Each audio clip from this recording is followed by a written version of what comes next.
আসসালামু আলাইকুম। সালাতুল তারাবি।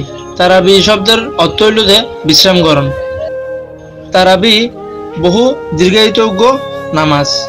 প্রতি 4 রাকাতের শেষত একখানা বিশ্রাম গড়ে বিদায় ইবের নাম হইতে সালাতুল তারাবি।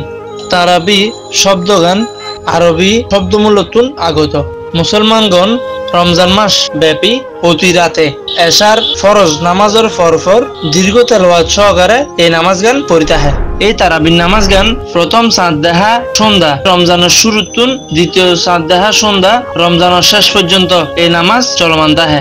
এই নামাজ গান রমজান মাসে ইমামর পিছনে তিয়ে এনে জামাতর লগে এই নামাজ গান পড়িতে হয়। তারাবি প্রতি রাতে কমপক্ষে এক ফারাগরি ফাটগরি এনে রমজানের অন্যতম ধর্মীয় অনুষ্ঠান হিসেবে খতম দেয়া ইবে প্রথাগত।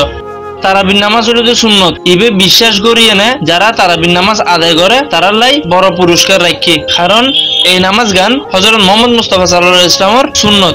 এই হতা গান একাধিক সহিহ হাদিসত বর্ণনা আছে।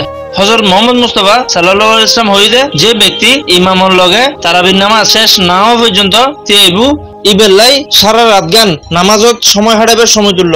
এবং হযরত মুহাম্মদ মুস্তাফা সাল্লাল্লাহু আলাইহি ওয়াসাল্লাম হইতে নিশ্চয় আল্লাহ তাআলা তোমার প্রতি রোজা ফরজ করছি আর আই তোমার আল্লাহ তারাবির নামাজের সুন্নত করে দি। যে ব্যক্তি ইমান লগে সওয়াবের আশাত রমজানের দিনত রোজা পালন করিব ও রাতে তারাবির নামাজ আদায় করিব সে গুনাতুন পবিত্র হইব। যেন করিয়ে নবজাতক শিশু মাতৃগর্ভ থাকা অবস্থাত নিষ্পাপ অবস্থায় ভূমিষ্ঠ হয়। এবং মুহাম্মদ মুস্তাফা সাল্লাল্লাহু আলাইহি ওয়াসাল্লাম আরো হইতে যে ব্যক্তি ইমামের লগে সওয়াবের উদ্দেশ্যে রমজান মাসে তারাবির নামাজ পড়িব তার অতীতের এক গুনাহ মাফ করে দিব। চট্টগ্রাম সহ সারা বাংলাদেশের বিভিন্ন জেলাত এই তারাবির নামাজ আদায় করে বাংলাদেশের মুসল্লি অক্কর। Iftekharul Hasan, C71 news, Chittagong.